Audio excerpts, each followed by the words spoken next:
نحمده ونصلي على رسوله الكريم اما بعد فاعوذ بالله من الشيطان الرجيم بسم الله الرحمن الرحيم وننزل من القرآن ما هو شفاء ورحمة للمؤمنين صدق الله العلی العظیم۔ خواتین و حضرات، السلام علیکم ورحمۃ اللہ وبرکاتہ۔ اللہ تعالیٰ نے قرآن مجید کو ایمان والوں کے لیے شفا اور رحمت بنا کر نازل فرمایا ہے۔ جب مومن بندہ یا مومن اللہ تعالیٰ کی بندی اللہ کے قرآن کو پڑھتا ہے یا پڑھتی ہے تو اللہ تعالیٰ جو ہے جتنی بھی روحانی بیماریاں ہیں ان تمام تر روحانی بیماریوں سے قرآن مجید کی تلاوت کی وجہ سے نجات عطا فرما دیتے ہیں، اور ان تمام تر روحانی امراض سے اللہ تعالیٰ شفا عطا فرما دیتے ہیں۔ جیسے قرآن کی تلاوت کی وجہ سے، قرآن کریم کی پڑھائی کی وجہ سے روحانی امراض کو اللہ تعالیٰ ختم فرما دیتے ہیں، اسی طرح اگر ہم قرآن مجید سے دل و جان سے محبت کرنے لگ جائیں اور سینے سے لگا لیں تو یقینی طور پر قرآن مجید جسمانی امراض سے بھی شفا کا ذریعہ ہے۔ لیکن یہ کب ہوگا؟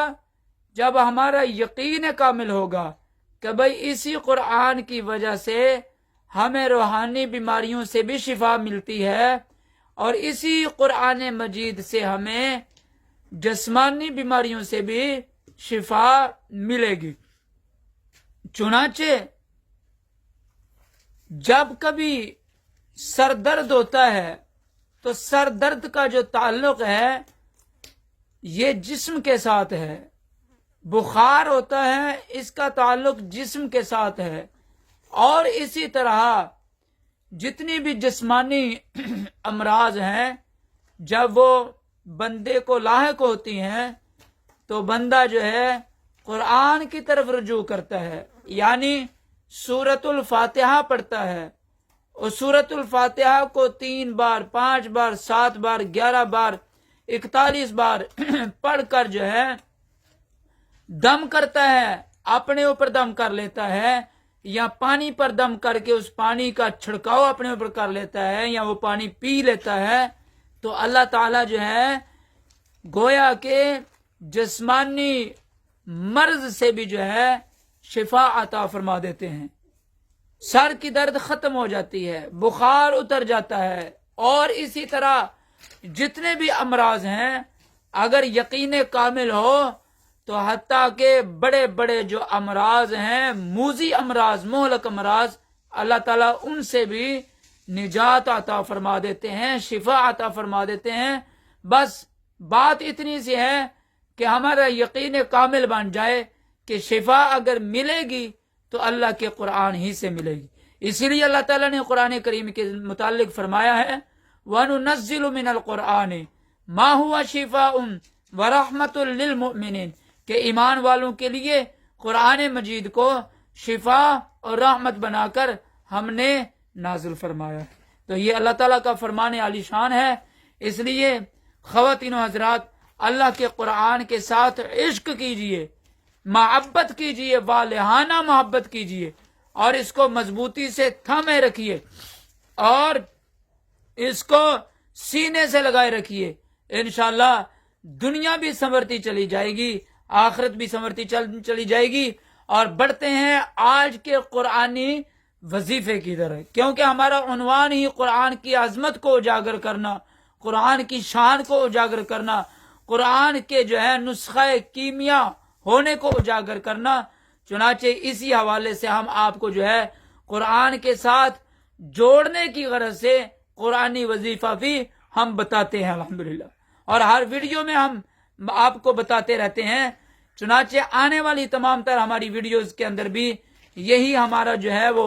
ایک طریقہ ہے الحمدللہ کہ ہم آپ کو پہلے قرآن کی عظمت اس کی شان و شوکت اور اس کے مقام، اس کی اہمیت اور اس کی افادیت اور اس کا نسخہ کیمیا ہونا، یہ ہم آپ کو بتاتے ہیں، اور قرآن کے ساتھ اس لیے بتاتے ہیں تاکہ آپ کا رشتہ جو ہے قرآن کے ساتھ جڑ جائے۔ اور اسی عنوان سے، اسی حوالے سے ہم کو آپ کو قرآنی وظیفہ بھی بتا دیتے ہیں کہ بھئی آپ کا تعلق جو ہے، ہم سب کا تعلق اللہ کے قرآن مجید کے ساتھ جڑ جائے، اور اگر جڑا ہوا ہے تو یہ جڑا رہے۔ تو آئیے بڑھتے ہیں قرآن کے وظیفے کی طرف۔ سورۃ الفاتحہ، سورۃ الفاتحہ ہی کا لے لیتے ہیں آج وظیفہ۔ سورۃ الفاتحہ جو ہے یہ ام الشفا سورت ہے، تو اس کو روزانہ فجر کی سنتوں اور فرضوں کے درمیان 41 مرتبہ پڑھ کر پانی کے اوپر دم کیجئے، اس پانی کا چھڑکاؤ کیجئے اور پی لیجئے، اور اگر پانی میسر نہ ہو تو 41 مرتبہ پڑھ کر جو ہے دونوں ہاتھوں پر دم کر کے اپنے سارے جسم پر جو ہے پھیر لیجئے، سر کے بالوں سے لے کر پاؤں کے ناخنوں تک جو ہے سارے جسم پر جو ہے آپ ہاتھوں کو پھیر لیجئے دم کر کے سورۃ الفاتحہ پڑھ کر۔ انشاءاللہ تعالی روحانی اور جسمانی تمام تر بیماریوں سے اللہ تعالیٰ شفا عطا فرمائیں گے۔ اللہ تعالیٰ سے دعا ہے اللہ ہمیں قرآن و سنت کا فہم عطا فرمائے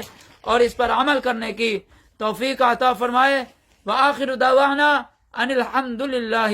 رب العالمین۔